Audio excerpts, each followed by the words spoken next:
sports law by itself is only law which is catering to the sports sector. It is not that you can claim to be a sports lawyer without being a lawyer first. So in that regard, sports law amalgamates a lot of issues, whether it be intellectual property rights, whether it be contracts, whether it be a little bit of criminal law in terms of anti-doping, match fixing, or whether it be any other issue relating to commercial litigation, because it deals with athlete representation or stadium finance, etc., etc. Broadcasting is one aspect of it which deals with the commercial of sports law. Broadcasting is a huge money spinner for the sports industry, because the maximum revenue that comes into the sports sector comes from the broadcasting arena. It is not from your gate receipts, or it is not from merchandise sale that you will gain as much money as you will gain from broadcasting, because the reach and the spread of a broadcaster is huge compared to gate receipts or compared to any other aspect of the matter. So broadcasting, given that it's such a huge money spinner, is an extremely specialized and an extremely contentious area within it. There are a huge number of issues which keep coming up in broadcasting. For instance, what will be the revenue sharing models, or what will be the proportion in which these revenues and credits are shared between broadcasters and other entities? That's the first. The second is, who holds the intellectual property rights over these matters? So a matter which is again pending before the Supreme Court right now is known as the cricket SMS rights case, which is that can cricket scores be transmitted over SMS without any corresponding payment being made to the broadcaster by these telecom operators. This is a case which is locked in litigation, and it is coming up before the Supreme Court in a few months' time possibly. It was last heard by Justice Thakur and Justice Nagappan. So once that bench is reconstituted, because it is a part-heard matter, this may come up for hearing before that bench. Other issues which influence broadcasting or which have a deep impact on broadcasting are mandatory sharing of signals, and whether a broadcaster can be compelled to share his signals with a government-run entity such as the Prasar Bharati.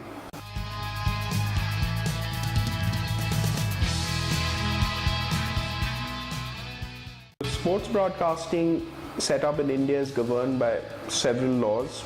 There are several acts and legislations which are covering these, and there are about two bodies which are almost directly involved in regulating this sphere.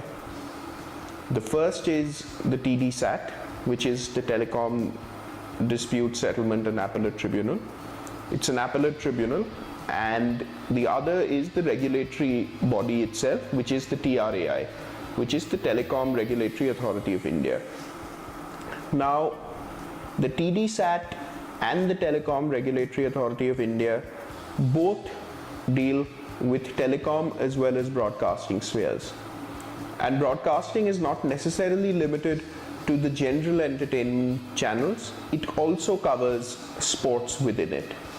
Now, sports broadcasting is an extremely contentious aspect, and it's a super specialized area even within broadcasting, because the demands of a broadcaster vary and change substantially when it comes to sports broadcasting as opposed to general entertainment, because sports is a seasonal affair. Now, sports broadcasting in this regard has several issues which are unique to it. The first is that what are the right sharing agreement? Because these sports leagues or these sports events, they are not produced by one individual entity. They're very often in joint ventures. So for instance, the most common or the most well-known joint venture in the Indian arena was ESPN Star Sports. That subsequently split. ESPN went its own way, Star Sports went its own way. Now, I represent Star, so there might be a little bit of bias when it comes to me explaining the sports broadcasting sphere, but there are certain issues in the sports broadcasting arena which have recently caught the eye. The Supreme Court has had the chance to decide and discuss a lot of cases in this regard recently. The most recent example of this would be the appeal filed by Star Sports India against Prasar Bharati, which was the clean feed case. This case was ultimately decided by a two-judge bench of the Supreme Court against Star Sports. And again, I must disclose my bias. I was one of the lawyers who appeared for Star Sports in this matter. However, I think that this judgment is extremely unfortunate. The judgment misses the point because it forces a private broadcaster to breach his agreement and compels him to share his feed with the national broadcaster merely because it is in national interest. The aspect of national interest itself is a very vague one. The act on the basis of which this has been done, which is the Sports Act, is again something which is very contentious.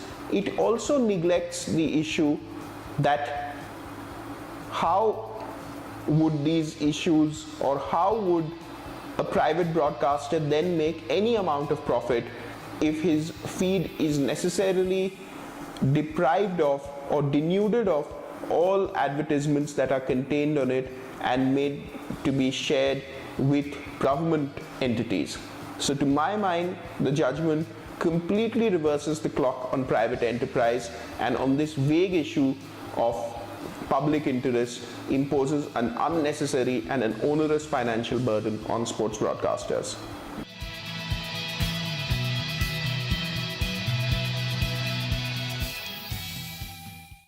This is a case which has been going on for a little while now. In 2015, the TDSAT had the occasion to decide a huge number of cases of essential consequence on the broadcasting industry. This case is currently sub judice, so I cannot reveal the commercials and the specifics of this matter, but I can report that this matter has now received an amicable settlement between the parties, and as part of this amicable settlement, parties have now begun to withdraw their cases against one another, leaving the issues of law open in this matter. This matter recently came up before the Supreme Court a few days ago, and I had the chance to appear in it. This matter is now coming up on 27th September, and Star Sports has been granted permission to withdraw its case against Hathway.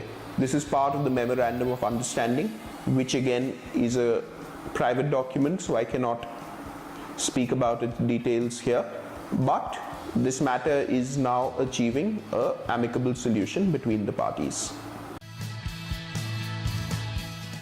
Development of sports law as a research field.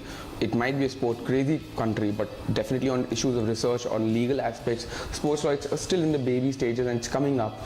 There have been recent developments. So when you go to a court like TDSAT, which deals with specifically something like broadcasting rights, where issues where cable operators, where providers and everything, so, and because there's a lot of money involved with it and a lot of finances which have been pouring into sports law, and this sector is growing, and this sector which has a lot of untapped potential to be worked upon, like a lot of research, a lot of, when you go read about sports law, you don't find that many Indian publishers and Indian publications regarding this. So Shivam and our team, we've been coming together and we started working on that. So in TDSAT, like for initially the TDSAT, the trend was that when you were dealing with sports law, so the problem was that the issue between cable operators and the content providers like Star, you have 10 Sports. So we were dealing with one of these major clients. So what happened was initially the trend there was that they were in favor of small cable operators and not providers, content providers, where we have seen that there is a general inclination towards now cable providers, content providers, and that shift has been something that we're really working upon. We've researched on that of lately when you go to TDSAT, you realize that the inclination is there that clarity of content is one agenda. Second, that all the exchequer and every interested party is satisfied that a proper mechanized process is adopted where everything can be sorted. So broadcasting is one thing that has a lot of untapped potential. Sports law in India isn't as most law cases in the country isn't codified, so you're basically going on precedent which has been set up. So it involves a lot of original research, and especially research into foreign cases. As most sportspersons in India are not, like most people in India, not aware of the law. So firstly, for them to come to a lawyer is a big thing. Law, again, sports law, when you specifically talk about, is more related to the big companies and the broadcasting rights and how it's being telecast. But not a lot is being done about what the problems of the sports persons are. Like they have disputes against the federations, against their sponsors, etc., which aren't being highlighted. So we try at times to look at them, but then again, very few people come, very few sports persons know their rights. So it's a basic lack of understanding of law in India, which affects sports persons more so than normal people, because the amount of time they spent on their training, they don't have the resources to go, most of them, and I shouldn't be making a blanket statement, most of them don't have the resources to know the law. Recently we had an opportunity to argue a case before Indian Football Association Eligibility Committee. It was regarding a football player who used to play for one club and was let out by the club to the other club to play for, with some procedural norms and all which he had to comply. While the player was about to play for the last match of his session, which would, if the team would have won, enhance his career promotion to next level. On that very moment, allegation was levied on the player that specifically you have forged and played some foul play with the documentation and you are not eligible to play for the match. And that match was a crucial part of the career of that particular play. That particular player was charged for foul play, dealing with the forgery or fabrication of the documents to play for that particular another club. When we presented that case, it was very much clear from the mails and emails attachments circulated by the club that the player was not found guilty primarily. But due to some internal politics in the sports area, which is very much evident that nowadays the internal politics is like one club doesn't want another player, a growing player or a player who is having a potential should go, any internal politics reasons. So we were able to justify that the forgery was not there because it was all on the mails and all. And the crux is that the person, the player who we defended, in a sportsman spirit, when he was playing and we defended him and he was allowed to play for the next season also, he gave us his own jersey.